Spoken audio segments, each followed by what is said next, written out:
Salut à toutes et à tous, c'est Super Arctic, j'espère que vous allez tous très bien, en tout cas moi ça va super. On se retrouve aujourd'hui pour une nouvelle vidéo sur Battlefield 1 où je vais vous donner des conseils pour augmenter votre ratio et pour faire des parties d'un minimum de 2 de ratio.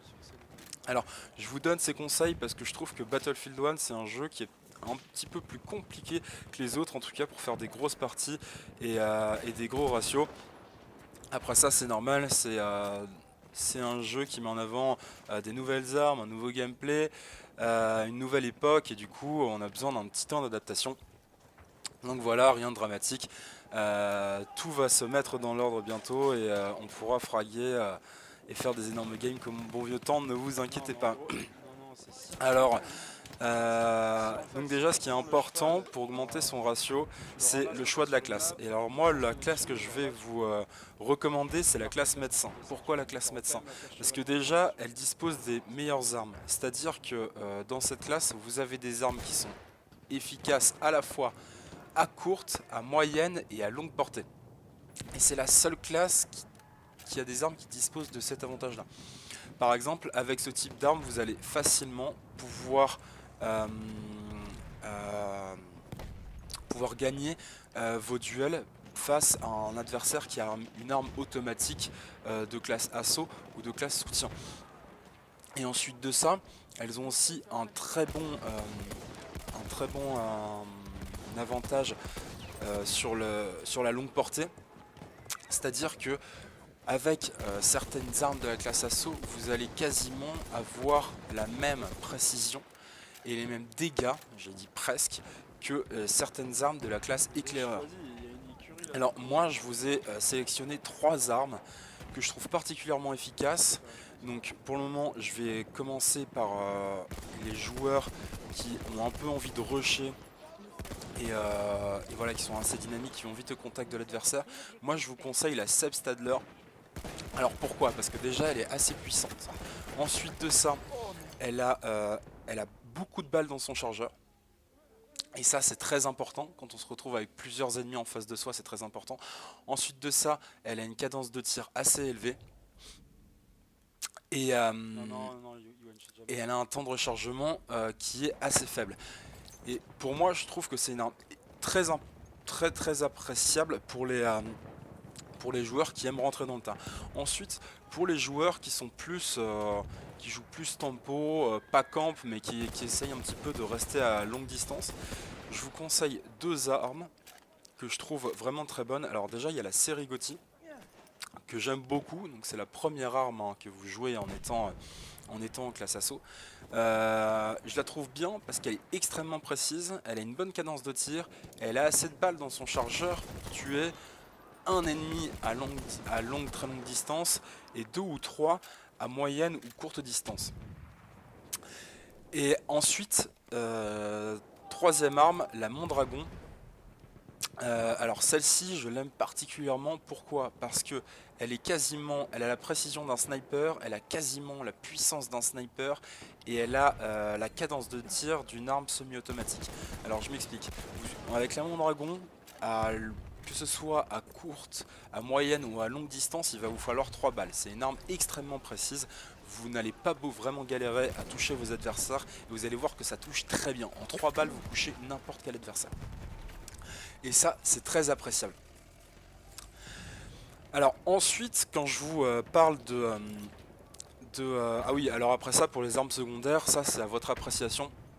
C'est-à-dire que moi, j'ai toujours privilégié les armes secondaires dans lesquelles il y avait beaucoup de balles et qui n'étaient pas forcément très puissantes. Enfin, c'est en plus, elles sont puissantes, mais j'aime bien avoir beaucoup de balles et une grosse cadence de tir. Pourquoi? Parce que généralement, quand je sors mon arme secondaire, ça veut dire que je n'ai plus de balles dans mon arme principale et que je n'ai pas réussi à mettre à terre mon ennemi avec mon arme principale. Donc je switch très rapidement sur mon arme secondaire et généralement c'est dans des situations où mon adversaire est très proche et du coup j'envoie tout ce que j'ai dans mon arme secondaire et généralement ça passe. Après ça, il y a des gens qui vont privilégier des armes secondaires beaucoup plus puissantes avec quelques balles dans le chargeur. Ça c'est vraiment une question de préférence et de style de jeu. Alors ensuite, le gros avantage avec la classe médecin, c'est que vous allez pouvoir vous redonner de la vie. Et ça les gars, c'est extrêmement important. Et ça va pouvoir vous sortir de beaucoup de situations parce que si vous jouez les autres classes, vous vous retrouvez forcément à un moment où vous êtes à moins de 30 de vie et vous pouvez plus trop rien faire, vous restez allongé et là vous attendez, vous pouvez plus rusher parce que vous prenez encore une bastos et c'est fini, ou alors et du coup vous êtes en train d'attendre allongé et vous avez plus d'une chance sur deux pour que l'ennemi qui vous est mis dans cet état de santé là vienne vous rush et vous achève en une ou deux balles. Ça c'est clair. Donc là, la trousse de soins, hyper important. Ensuite de ça, et ça c'est limite le conseil le plus important que je vais vous donner, c'est de jouer en escouade avec des gens avec lesquels vous pouvez communiquer. Pourquoi? Parce que généralement, comme vous avez pu le remarquer sur le multi de BF1, vous avez des médecins mais qui viennent pas toujours vous réanimer. Le fait de jouer avec des gens que vous connaissiez un petit peu, ou alors dans lesquels vous êtes en chat vocal, et bien, ça va vous permettre de venir les appeler pour qu'ils vous réaniment et ils vont vous porter beaucoup plus d'attention que d'autres joueurs lambda qui viennent beaucoup plus rarement. Du coup ils vont pouvoir vous réanimer et vous allez pouvoir continuer la game sans que ça vous compte une mort. Ensuite de ça, essayez de rester le plus possible avec votre escouade et de ne pas vous dissocier d'elle, parce que sinon, si jamais vous tombez, vous allez avoir beaucoup moins de chance pour qu'on vous réanime.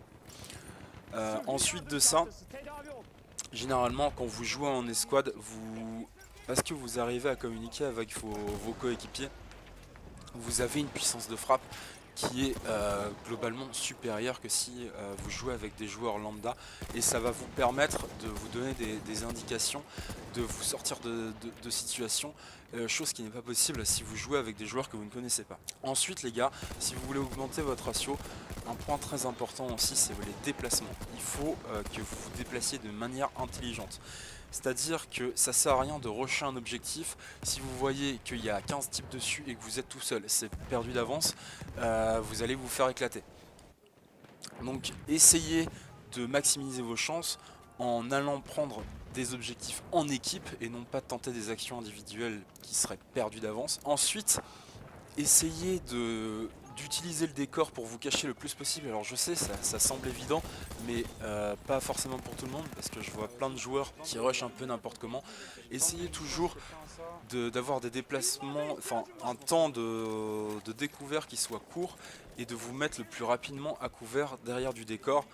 Et le mieux les gars, une des meilleures positions pour fraguer et faire du kill en réduisant les chances d'être tué, c'est de se mettre dans la position qu'on appelle du head glitch. C'est-à-dire que vous vous mettez derrière une caisse, un rocher, ou j'en sais rien, une voiture, et qui est le moins possible de votre corps qui dépasse. Enfin, idéalement que votre tête. Moi, une petite technique que j'utilise quand je rush et que je vois qu'il y a beaucoup d'ennemis autour de moi, ce que je fais, c'est que je mets des petits coups de sprint, mais très assidus, très ponctuels. C'est-à-dire que je maintiens pas ma touche sprint enfoncée. Pourquoi? Parce que si vous maintenez votre touche stick enfoncée pour sprinter un maximum, dès que vous allez vous retrouver face à un ennemi en duel, il aura l'avantage sur vous parce que vous êtes en train de courir, et le temps que vous visiez, que vous l'ajustiez, que vous tiriez, lui il aura eu le temps de vous avoir 12 fois. Donc globalement, essayez de faire des petits sprints entre une demi-seconde et 2 secondes, tout dépend de la situation. Et comme ça va vous permettre, dès qu'un adversaire arrive en face de vous, de l'ajuster beaucoup plus rapidement et de le tuer. En tout cas, mais moi c'était les conseils que j'avais à vous donner. Surtout, n'oubliez pas que Battlefield, c'est un jeu qui se joue en équipe et qu'il faut toujours passer la réussite de l'équipe avant sa réussite personnelle. Enfin, pour moi, ça semble logique. Après ça, j'espère que ça l'est pour tout le monde. Surtout, ne pensez pas que c'est en délaissant les objectifs et en ne jouant pas objectif player et team play qu'on arrive à un meilleur ratio. C'est complètement faux. Vous allez voir que en jouant les objectifs, vous allez augmenter vos chances de faire beaucoup de frags et d'augmenter votre ratio. Donc voilà, n'oubliez pas qu'une victoire, c'est une victoire, on l'amène à 32 joueurs et on l'amène pas tout seul, et que le principal de Battlefield, c'est de jouer en équipe. Voilà, en tout cas, j'espère que ces conseils vous auront plu et qui vous aideront à progresser. Si vous avez des questions, n'hésitez surtout pas à les poser. On se retrouve dans une prochaine vidéo. Allez, c'était Super Arctic. Ciao, peace!